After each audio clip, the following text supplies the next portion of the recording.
I killed my son out of jealousy. Festus was only 2 years old when tragedy struck his family. His mother, Ada, fell seriously ill after battling a mysterious sickness for several months. Despite the efforts of the village herbalist and prayers from neighbors, she passed away one cold morning, leaving behind a little boy who was too young to understand that he would never see his mother smile again. His father, Okeke, was devastated. Raising a toddler alone was difficult, and the loneliness in his home became unbearable. After 2 years, he married another woman named Mabel, hoping she would help care for Festus and restore happiness to the family. At first, Mabel pretended to be kind. She smiled whenever visitors came and carried little Festus around as though he were her own child. But everything changed after she gave birth to her own son, Emmanuel. From that day, the difference became obvious. Emmanuel wore new clothes while Festus wore torn ones. Emmanuel ate the best portions of every meal while Festus survived on leftovers. Emmanuel slept on a comfortable mat inside the house while Festus often slept near the kitchen. As the boys grew older, Mabel's hatred for Festus became stronger. When Emmanuel reached school age, Mabel proudly enrolled him in one of the best primary schools in the neighboring town. She bought him books, uniforms, sandals, and a school bag. Festus watched with longing. One evening, he gathered the courage to speak to his father. "Father," he said softly, "I also want to go to school." Before his father could answer, Mabel interrupted. "Who will watch the goats? Who will clear the farm? Who will fetch firewood?" she snapped. "Someone has to help this family." Okeke looked down in silence. He knew it was unfair, but he lacked the courage to oppose his wife. From then on, Festus accepted his fate. Every morning before sunrise, he carried a hoe to the farm. After working under the hot sun, he led the goats and sheep to the fields where they grazed until evening. Whenever he saw children returning from school, laughing and discussing their lessons, he wished his life could be different. Yet he never complained. Instead, he learned from everything around him. He observed traders bargaining in the village market. He watched blacksmiths shape iron into useful tools. He listened carefully whenever elders discussed business. People soon noticed that although Festus had never attended school, he possessed uncommon wisdom. "He is a very intelligent boy," they often said. Years passed. Festus became a hardworking young man known throughout the village for his honesty. One season, exciting news spread across the community. A wealthy businessman named Chief Raymond arrived from the city. He dealt in agricultural produce, building materials, and transportation. His warehouses stretched across several towns, and he owned many trucks. Chief Raymond announced that he wanted to take one young man from the village as an apprentice. "I don't need someone who is already educated," he told the village elders. "I need someone who is honest, hardworking, and willing to learn." The elders gathered to discuss who deserved the opportunity. Many names were mentioned. Finally, an old man stood. "If honesty is what the chief seeks," he said, "then Festus is the right person." Others nodded. Festus has suffered since childhood, yet no one has ever caught him stealing. He respects everyone. He works harder than any young man here. Chief Raymond smiled. "Bring him to me." When Festus arrived, he bowed respectfully. "My son," Chief Raymond asked, "are you ready to learn?"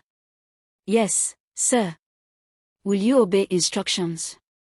"I will." "Will you remain faithful even when no one is watching?" Festus answered confidently. "I have nothing except my integrity. I cannot afford to lose it." Chief Raymond looked at the elders. "I have found my apprentice." The following week, Festus left the village. Many villagers gathered to wish him well. Only Mabel remained unhappy. "Good riddance," she muttered. "He will soon return because city life is not easy." But she was wrong. From the very first day, Festus impressed everyone. He woke before everyone else. He cleaned the warehouse without being asked. He arranged goods neatly. He learned how to calculate profits. He mastered negotiation. He studied how products moved from farmers to wholesalers and then to retailers. Whenever Chief Raymond explained something once, Festus understood immediately. Other apprentices struggled to remember instructions. Festus remembered everything. Within 2 years, customers specifically requested that Festus attend to them because he was polite and trustworthy. Chief Raymond became very proud of him. One evening, he called his managers. "That young man reminds me of myself when I started," he said. "He does not only work with his hands, he thinks with his head." The years passed quickly. 5 years after arriving in the city, Festus had mastered every aspect of the business. On the day of his graduation from apprenticeship, many business associates gathered to celebrate him. Chief Raymond handed him the documents to a well-stocked shop, enough goods to begin trading, and a generous amount of capital. "My son," he said, smiling, "today you are no longer my apprentice. You are now a businessman. Go and prosper." Tears filled Festus's eyes. "You gave me a future when no one believed in me." Chief Raymond embraced him. "Remember where you came from, and never stop helping others." Festus promised he would. With determination, wisdom, and God's favor, his business grew beyond anyone's expectations. Within a few years, he owned several shops and employed many workers. Then one day, he decided it was time to return to his village, not to boast, but to honor the memory of the mother he barely remembered and to build a beautiful house for his aging father. He packed gifts, loaded building materials onto trucks, and began the journey home. The news of Festus' return spread through the village like wildfire. "Festus is coming home. The young man who left with Chief Raymond has become a wealthy businessman. He is bringing trucks filled with goods." Men abandoned their work in the farms, women hurried to the roadside, and children ran excitedly to catch a glimpse of the convoy. Before long, 3 shining trucks rolled into the village, followed by a beautiful SUV. The vehicle stopped in front of Okeke's old compound. Festus stepped out, dressed simply despite his wealth. His smile was warm, and his heart was filled with gratitude. He knelt before his father. "Father, how are you?" Okeke could hardly believe his eyes. Tears streamed down his cheeks as he embraced his son. "My son, God has remembered you." Festus handed him gifts and a thick envelope of money. "This is just the beginning, Father. I have come home to build a new house for you. The old one has served us well, but it is time for something better." The villagers burst into applause. Some whispered, "Who would have imagined that the boy who once herded goats would become this successful?" Others praised God for lifting the humble. Only one person remained silent, Mabel. She forced a smile, but inside her heart burned with jealousy. As she watched laborers unload bags of cement, roofing sheets, doors, windows, and furniture, bitterness consumed her. "How is this possible?" she muttered. "My own son is still in the university, struggling to complete his education, while this boy I treated like a servant is already building a mansion." That evening, Emmanuel returned home from the university for a short break. He greeted everyone cheerfully. Unlike his mother, Emmanuel had never hated Festus. Though they had not been close as children, he respected his elder brother. When he saw the expensive vehicles outside the compound, he smiled. "So, my brother has truly made it." Festus welcomed him warmly. "Emmanuel, it's been a long time." The brothers embraced. "I've missed you," Emmanuel said. "And I've missed you too," Festus replied. "I brought a few things for you." He handed Emmanuel a new laptop, some books related to his course, clothes, and an envelope containing enough money to pay his remaining school fees. Emmanuel was speechless. "Brother, thank you. I don't know what to say." "You don't have to say anything," Festus replied. "Study hard. education is a blessing. Mabel watched the exchange from a distance. Instead of being grateful, her heart grew darker. She could not bear seeing her son admire the very person she had despised for years. That night, sleep refused to visit her. She tossed from side to side, thinking about Festus. If he continues like this, she whispered to herself, everyone will forget my son. People will only praise Festus. The next morning, builders began clearing the land where the new house would stand. Villagers gathered to watch. Some admired the building plan. Others congratulated Okeke. The praise only fueled Mabel's anger. By afternoon, she had made up her mind. I must stop him, she whispered. Consumed by envy, she secretly obtained a poisonous substance from a dishonest herbalist in a neighboring village. Her hands trembled as she hid it inside her wrapper. She knew what she intended to do was evil, but jealousy had blinded her. Later that evening, she prepared one of Festus' favorite meals after secretly asking one of the older women in the village what he liked to eat. The aroma filled the compound. Everyone assumed she was finally accepting Festus as part of the family. Even Okeke smiled. It seems peace has finally returned to this house. Festus himself was surprised. When Mabel placed the pot on the fire, she looked around carefully. No one was watching. Quietly, she emptied the poison into one bowl meant especially for Festus. She stirred it gently until nothing could be seen. Then she placed the bowl on a tray. When Festus returns from the building site, she thought, this would be his last meal. She covered the food and left the kitchen for a few minutes to fetch water from the backyard. Unknown to her, Emmanuel had just returned from greeting some old friends in the village. He had spent the afternoon helping the builders carry blocks and was extremely hungry. He entered the kitchen. Mother, he called. There was no answer. Then he noticed the steaming plate of food on the table. It must be mine, he said with a smile. Without hesitation, he uncovered the bowl and began eating. Within minutes, he finished everything. As he stood to leave, a sharp pain gripped his stomach. He staggered. Another pain followed. His legs became weak. He tried to call for help. Mother. The plate slipped from his hands and shattered on the floor. He collapsed. Moments later, Mabel returned carrying the bucket of water. The sight before her froze her in place. The broken plate. Her son lying on the floor. Foam gathering around his mouth. She screamed. Emmanuel. She rushed to him, lifted his head, and shook him desperately. My son. Wake up. But Emmanuel could barely speak.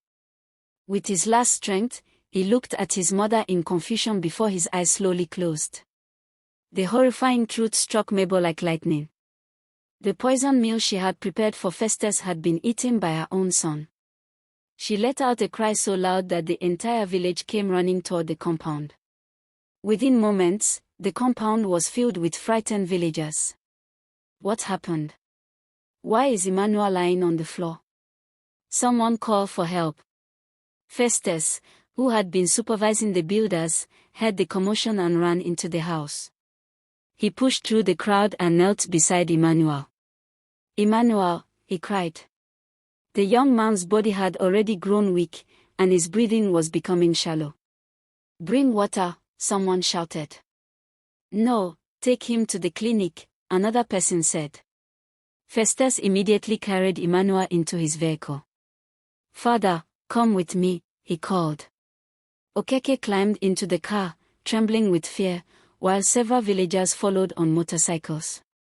Throughout the journey to the nearest hospital, Festus prayed continuously. Lord, please spare his life. Let him live. When they arrived, the doctors rushed Emmanuel into the emergency room. They worked tirelessly, trying to remove the poison from his body. Minutes felt like hours. Finally, the doctor came out with a solemn expression.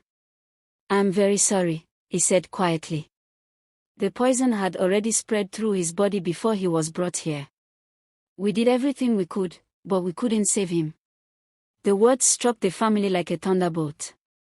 Okeke fell to the ground in tears. My son, my son. Festus stood speechless. Although they had not shared the same childhood, Emmanuel was still his brother. He remembered the smile on Emmanuel's face when he had accepted the gift only a day earlier. Now he was gone. Back at the village, Mabel remained where she had collapsed in the kitchen. She stared blankly at the broken plate, unable to believe what had happened. Neighbors tried to comfort her, but she kept repeating the same words. It wasn't meant for him. It wasn't meant for Emmanuel. The village women exchanged worried glances. What does she mean? An elder stepped forward. Mabel, he said gently, tell us the truth. Suddenly, she burst into uncontrollable tears. I did it, she screamed. The entire compound fell silent. I prepared the poisoned food. It was meant for Festus. I was jealous because he became successful. I couldn't bear seeing him build a house while my own son was still struggling in school. People gasped in disbelief. I wanted Festus to eat it, she continued, sobbing bitterly. I left the kitchen for only a few minutes. I never knew Emmanuel would return and eat the food. She beat her chest and cried aloud. My jealousy has killed my own son. The weight of her confession overwhelmed her. Her breathing became difficult.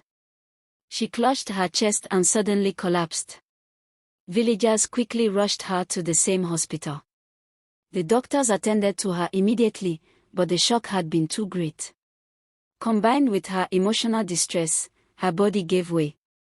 After some time, the doctor returned once more. I'm sorry, he said.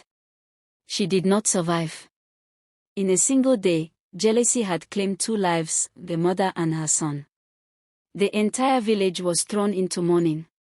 People spoke in hushed voices about the terrible consequences of envy. One elderly man shook his head sadly. Jealousy is like setting fire to another person's house without realizing your own house will burn first. Festus was heartbroken. Despite all the pain Mabel had caused him throughout his childhood, he felt no joy in her downfall. Instead, he wept. He paid for Emmanuel's funeral and also arranged a dignified burial for Mabel. Some villagers questioned his decision. After everything she did to you, why would you spend your money on her burial? Festus answered calmly. My mother taught me nothing because she died when I was little. Life has taught me enough. Hatred cannot heal a broken family. I choose forgiveness. His words touched everyone who heard them. After the burial, Festus completed the beautiful house he had promised to build for his father. He furnished every room and ensured that Okeke lacked nothing for the rest of his life. But Festus did not stop there. Remembering how he had been denied an education, he established a scholarship fund for children from poor families in the village. Every year, brilliant students whose parents could not afford school fees received full support. He also created an apprenticeship program for hardworking young men and women, just as Chief Raymond had once done for him. Many of those apprentices eventually became successful business owners themselves. Whenever they thanked him, Festus would simply smile and say, I was once given a chance. Now it is my turn to give others the same opportunity. Years later, the village became known for producing successful entrepreneurs. Visitors often asked how such a small community had changed so remarkably. The elders would point to Festus' story. He showed us that suffering does not determine a person's future. Hard work, integrity, wisdom, and kindness can change a life. Children grew up hearing the story of the boy who herded goats instead of going to school, yet refused to become bitter. They also learned the tragic story of Mabel, whose jealousy destroyed the very thing she loved most. And so, generation after generation, the people remember 2 unforgettable lessons. Envy destroys the one who harbors it, but patience, diligence, integrity, and forgiveness lead to lasting honor and prosperity. The end.